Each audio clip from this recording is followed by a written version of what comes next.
नमस्कार दोस्तों, मैं सुबोध कुमार। इस वक्त हम पटना के ऐतिहासिक गांधी मैदान में हैं और हमारे साथ एक लालू यादव का कट्टर फैन जो जुड़ चुके हैं, तो उनसे कुछ हम बात करेंगे। क्या नाम हुआ आपको? मेरा नाम लालू मांझी है और बिहार का छोटा लालू। लालू मांझी? आप लालू यादव के नाम पर ही रख लिए जी? नहीं, आपको आधार कार्ड दिखा दूंगा। मेरा नाम ही लालू मांझी है और बिहार के राजनीति डगमगा गया है। नीतीश कुमार इधर पलटा उड़ा। नीतीश कुमार इसलिए चला गया है कि आने वाला बीजेपी का सत्ता आने वाला है, इसलिए आने वाला है कि बीजेपी के लोग ईवीएम को सेट कर दिया है, तो इसलिए नीतीश कुमार अपना सीट बचाने के लिए बीजेपी में चला गया।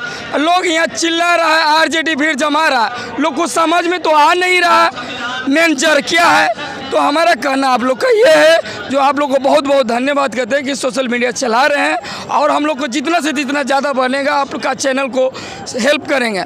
और देखिए, बिहार में ईवीएम से चुनाव होगा तो आरजेडी चुनाव में नहीं आएगा। हम फुल स्टाम्प पेपर पे लिख के देंगे कि एक बिहार का छोटा लालू बोल रहा है, स्टाम्प पेपर पे लिख देंगे तो 4 गो सीट दे देगा, बाकी सीट को घोटाला करके ईवीएम से चढ़ देगा। जब तक यहाँ जितने लोग समर्थन खा रहा है, जब तक ईवीएम के खिलाफ नहीं उतरेंगे तब तक आरजेडी नहीं आ सकते हैं भैया। आप आरजेडी के रैली में आए हैं, बोल रहे हैं कि आरजेडी सत्ता में नहीं आए। मेन लोग जड़ नहीं पकड़ते हैं। अब किसी को पेड़ काटना है भैया, डांग काटिएगा तो फिर तो पुलक जाएगा, तो उसके लिए तो जड़ काटना होगा ना। तो हमको पहले जड़ काटेंगे तो ईवीएम हट जाएगा ना, बैलेट पेपर से आएगा तो 40 सीट पर लड़ेगा ना, तो 40 सीट का लोकसभा हम ला सकते हैं। जो सरपंच जीतने का जिसको ताकत नहीं है वो प्रधानमंत्री बने हुए हैं, उसको सरपंच बन सकते हैं कभी? कौन सरपंच नहीं बन सकते? ये जो कहता है मोदी मोदी मोदी कि अच्छे दिन आएंगे, 15 लाख देंगे, इका 15 लाख के बाद झंडा टांगे हुए हैं। 15 लाख लोगों को देता तो बिहार में पूरा बिजनेस से रोजगार लोगों को डेवलप होता और एजुकेशन में डेवलप होता। हम चाहते कोई भी नेता हो शिक्षा का एकीकरण कर दे। नेता ही तो करप्शन पैदा करता है, नेता ही करप्शन पैदा करता है। आप नेता के रैली में भी आए हैं, नेता को करप्शन तो जगाना ना चाहते हैं। अब सब कोई नेता, हम नेता उजला बेने हुए हैं, हम जगाने वाला नेता है, गुमराह करे वाला नेता नहीं बनना चाहते हैं। कोई लोग होता है गुमराह करके 500 दे वोट दे, हम वो नहीं है। हमको लोगों को जगा के आगे आना है। आप जब तक बच्चों को पढ़ाइएगा नहीं तो आप हक इंसाफ के कैसे लड़िएगा भैया? आप पढ़े हैं तब न माइक दे रहे हैं। आर्टिकल 19 में अधिकार है, हमको कहीं भी बोलने का अधिकार है। जी जी। आज संविधान नहीं होता तो आज ये ड्रेस नहीं पहनते हैं। आज संविधान के वजह से हम लोग ये झंडे लहरा रहे हैं। लोग तो बहुत भाषण दे रहे हैं, सही बात बोलने वाला कोई नहीं है। खाली ये कहते हैं कि अरे कैसे हमारा आरजेडी को लाना है, तो आरजेडी को लाने के लिए हम लोग को बहिष्कार करना होगा। ईवीएम हटाओ, ईवीएम हटाओ, ईवीएम हटाओ, तभी आरजेडी या कोई भी पार्टी आएगा। नहीं तो लिख लो स्टाम्प पेपर में, लोकसभा विधानसभा जब चुनाव हो जाएगी तो चुनाव राजतंत्र हो जाएगा। लोकतंत्र नहीं, राजतंत्र। राजा का बेटा ही राजा बन सकता है। लोकतंत्र का मतलब होता है लोगों का वोट दिया हुआ हम चुनते हैं, उसको कहते हैं लोकतंत्र। तो आपको ईवीएम के जो बेर आप सवाल उठा रहे हैं, तो क्या आपको लग रहा है कि 2024 में प्रधानमंत्री फिर मोदी जी बन जाएंगे? ये तो उसका वक्ता लोग कहता है कि 10 साल भी मोदी आएगा, तो बताइए हम वोटों नहीं देंगे 10 साल बाद कैसे मोदी आ जाएगा भैया? वोट देंगे तब ना। तो इसका मतलब ईवीएम को सेट कर दिया है। आप जवान फिल्म देखे हैं? लास्ट में शाहरुख खान सारा ईवीएम को कैप कर लेता है। क्यों? कि आगे चुनाव होगा ना तो ईवीएम को हाईजैक कर लेता है। और नेता लोग से 5 सवाल करो, कोई भी नेता हो, हम लोगों को जगाना जानते हैं। अच्छा, मांझी जी के बारे में क्या जानते हैं? जीतनराम मांझी के तो हम सपोर्ट नहीं करना चाहते। वो बीजेपी में काहे? वो जात भाई हैं। लोग बिहार के राजनीति का, तो बिहार और उत्तर प्रदेश की राजनीति जाति पर चलता है। जाति के फेर में नहीं रही है, हम बहुजन के फेर में रहते हैं। SC ST OBC माइनॉरिटी जितने लोग हैं ना, हम बहुजन के लिए लड़ते हैं। जो बहुजन के बात करेगा हम उसको समर्थन करते हैं। और प्लस में बिहार में तो बीजेपी को आने नहीं देंगे। इसके लिए हम जेल जाना चाहे ईवीएम को फोड़ेंगे। ईवीएम को फोड़ दीजिएगा? हाँ, ईवीएम को फोड़ेंगे। इस बार हम जेल जाने के लिए तैयार हैं। नहीं तो अपने से केस दायर करेंगे चुनाव आयोग पर कि ईवीएम से हम चुनाव नहीं कराना चाहते, ईवीएम हटाओ, हम लोग को बैलेट पेपर चाहिए, तभी हम लोग चुनाव करवा सकते। नहीं तो चुनाव आयोग पर हम अपने गांव को सिग्नेचर करवा के, अंगूठा छाप मरवा के हमको बैलेट पेपर चाहिए। कम से कम सब कोई लोग चुनाव आयोग पर एफआईआर दर्ज करेगा तो ईवीएम बदल सकता है भैया।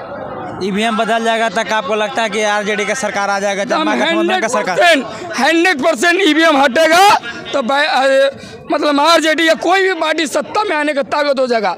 सबसे बड़ा जड़ है ईवीएम। जो लाया था कांग्रेस या बीजेपी, कोई भी लाया, बाकी कांग्रेस या बीजेपी जो आरएसएस का संगठन चल रहा है, ये हम लोग को गुलाम बनाने का बहुजनों का षड्यंत्र रहा है। हम चाह रहे हैं कि बिहार हो या भारत हो कि बीजेपी जब तक रहेगा हम लोग को गुलाम बना के रख देगा। क्या कि ऐसे बीजेपी नेता जब कहता है हम ओबीसी का नेता हैं, तो ओबीसी के नेता है तो माइक के लाल है ना, तो शिक्षा का एकीकरण कर दे। माइक के लाल है ना, शिक्षा का एकीकरण कर देगा ना। जिस दिन हमको इधर उधर भटकना नहीं पड़ेगा। जब शिक्षा ही नहीं है तब ना हम लोग झंडा लेके और वोट के लिए उसको 500-1000 रुपया में वोट खरीदता है। पर हम लोग जो एक वोट बेच दिया, वो अपना परिवार को बेच दिया, इज्जत खो दिया। तो हमारे आने वाला वोट जो है ना बहुत इम्पोर्टेंट है। हम लोग बैलेट पेपर से चुनाव करवाना चाहते हैं। अगर बैलेट पेपर नहीं होगा तो ईवीएम पर आप लोग वोट नहीं दीजिएगा? नहीं, हम लोग ईवीएम फोड़ेंगे, ये 100% फोड़ेंगे। फोड़ना के क्या मतलब है? आप ये देख रहे हैं, सोशल मीडिया चलाते हैं तो सोशल मीडिया में दिल्ली का जंतर मंतर में एक साहब मेश्राम साहब है जो लगातार ईवीएम के खिलाफ लड़ रहे हैं और लोग जनता के समझ में नहीं आ रहा भैया। काफी सारे एडवोकेट लोग जो केस लड़ रहे हैं। हाँ, एडवोकेट, देखिए ईवीएम हट जाएगा ना भैया, सारा सोल्यूशन कट जाएगा। जो बड़े बड़े बीजेपी के जनता समर्थन है ना, किसी को सरपंच या पंच बनने का ताकत नहीं है। पगड़ी लगा लिया दम नेता के नारा भाषण। तो देखिए जो बीजेपी की पार्टी है बोल बच्चन पार्टी है, बोल बच्चन बोलने वाला। अच्छा दिन आएगा। अच्छा दिन तो आ ही रहा है। कहाँ? अच्छा 72 दिन आ गया भैया। अब बताइए बिहार क्या डेवलप दिखाई दे रहा है? कभी नीतीश पलट रहा है। ये नीतीश तो काम किया, उसको हम बहुत बहुत धन्यवाद कहते हैं कि जब से बिहार में नीतीश सरकार चला रहा था। बाकी यही एक पलट काम कर रहा है। नीतीश मिल जाए और ये जो बिहार में जो बहुजन मिल जाएगा ना, तो जो पार्टी है बीजेपी आरएसएस का, जो हम लोग का पार्टी नहीं है, वो बैकवर्डों का पार्टी है, मतलब स्वर्णों का पार्टी है। नीतीश जी तो बहुजन के बात करते हैं और अभी जाके बीजेपी में सम्मिलित हो गए। आप बीजेपी हर तो कुछ दिन स्टेटमेंट क्या है कि नाक लगड़ लेंगे, खूटा लगड़ लेंगे, बीजेपी में नहीं जाएंगे, थूक जाते हैं। बाकी थूक गिरा हुआ नीतीश चाट लिया। कल ही औरंगाबाद में मोदी जी आए थे तो नीतीश जी बोले कि पहले हम रास्ता से बिखर गए थे, अब हम नहीं हटेंगे, अब नहीं पलटेंगे। हो सके शराब बंद हो गया है और उसको साइड से चिली मुली मिलता होगा। सुने हैं किसको चिली मिलता है? नीतीश जी को मिलता है चिली मुली में, हल्का मारेला। शायद में मारा होगा तो भकिया के अटर पटर बोल देते हैं, यही लगा होगा। हम सुने, हम देखे नहीं भैया। ये नहीं कि हम लोग लालू को खोज के जेल कर रहे हैं। हमारा नाम भैया लालू हवा, लालू मांझी हवा, और उसको के नीतीश खोज के पकड़ने ले। बाकी वो सटी आ गया है, पी पा के शराब तो बंद कर दिया है, अपने साइड में मार रहा है, अंदर चल। नीतीश जी का लोग एक विधानसभा में जो भाषा का जो उपयोग किए थे, तो लोग उस समय भी बोल रहा था कि नीतीश गांजा पी करके भाषा का उपयोग कर रहे हैं। तो उस बार उसको बारे में कुछ बोलिए। देखिए, कहता है शराब बंद कर दिया, गांजा बंद दिया। अभी आप शहर के स्टेशन पे चले जाइए भैया, छोटे छोटे बच्चा भविष्य खराब हो रहा है। भविष्य जो कोई सुलेशन पी रहा है, वाइटनर पी रहा है, तरह तरह के नशे कर रहा है। तो बताइए, जब हम आपको सरकार बनाए, आपको वोट दिए, तो आपकी जिम्मेवारी सरकार में जो बच्चे हैं उनका जिम्मेवारी आपको होना चाहिए। सरकार को जो नशा कर रहा है तो उसको सही से सही रास्ता दिखाना चाहिए ना, एजुकेशन पर उसको पहुंचाना चाहिए। पर वो सरकार निकम्मा है, नहीं करता है। आज शिक्षा का एकीकरण कर दे, तो हमारा समाज जो अनुसूचित जाति है या दलित जाति है वो आगे डेवलप कर सकता है। देखिए, हम सभी के लिए बात करते हैं, हम जाति की बात नहीं करते हैं। बिहार में तो कहता है जाति जनगणना जाति की बात होता है, पर हम जाति नहीं, बहुजनों को बात करेंगे। बहुजन एक होंगे तभी बीजेपी को लात मारेगा गांड पे, तभी भागेगा। तो बहुजन एक कैसे होंगे? कुछ बहुजन है जो महागठबंधन के तरफ है, कुछ बहुजन है जो, और सम्राट चौधरी भी कहते हैं कि ये सब वहाँ बिहार में सत्ता। आरजेडी के बाद कोई हट्टल है तो उसको हम चमचा मानते हैं। चमचा का मतलब समझे? नहीं, चमचागिरी। चमचा का मतलब है चम्मच से घी निकालना, वो ओरिजिनल। तो चमचा जो दलाल कहते हैं एक तरह से, वो गया। अभी देखिए, सुनने होंगे न्यूज़ में कि वो विधायक कितना में खरीद रहा है, वो विधायक है। आपको बचना है ईवीएम के खिलाफ, तो हमारे पास कुछ नहीं है, हमारा जीरो बैलेंस है अकाउंट में भैया, हमारा जेल कर दे। ईवीएम के अभी तेजस्वी का परिवार कोई बोल देगा ना, उसका सीबीआई ईवीआई जो आईडी होता है लगा देगा। काहे कि ईवीएम पर सवाल जो करेगा उसको जेल डाल देगा। मोदी कह रहा है तुमको सत्ता में रहना है तो ईवीएम में नहीं बोलो। और देखिए, बीजेपी सेट कर दिया है ईवीएम का, कोई को पता है या नहीं, ईवीएम सेट हो गया है। लोकसभा चुनाव में, लोकसभा विधानसभा चुनाव हो जाएगा तो चुनाव अगला बार नहीं होगा। ये राजतंत्र लाना चाहता है।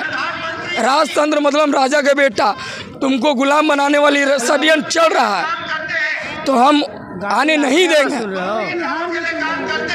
हम वही दशरथ मांझी का औलाद है, जब तक तोड़ेंगे नहीं, जब तक छोड़ेंगे नहीं। वही जो 22 साल में पहाड़ काट के सीना को चीर के दिखा दिए हैं, वैसा कोई इंसान अभी कमी दिखता होगा। अभी कहेंगे पिलर खोद के दिखा दो, वैसा इंसान नहीं। वही दशरथ मांझी का वंशज का। हम जाति के बात ना जीतरा मांझी का बात नहीं कर रहे हैं। ये हम बहुजन के जो सही न्याय हक अधिकार लड़ने वाला, उसके तरफ लालू रहेगा। इनका कहने का मतलब है कि 2024 के सत्ता में बीजेपी आ जाएगा ईवीएम के माध्यम से।